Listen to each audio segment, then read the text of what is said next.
کمال درجے کا مسلمان وہ ہے جس کے زبان اور ہاتھ کی تکلیف سے دوسرا مسلمان محفوظ رہے۔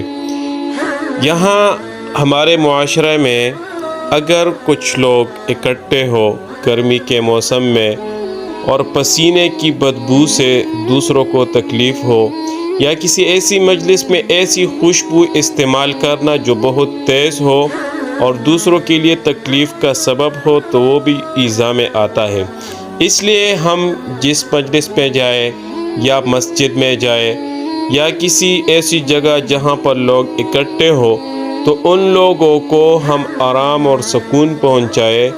ایسی خوشبو لگا کر جو دوسروں کے لیے اذیت کا سبب نہ ہو، بہت زیادہ تیز، جس کی وجہ سے دوسرے لوگ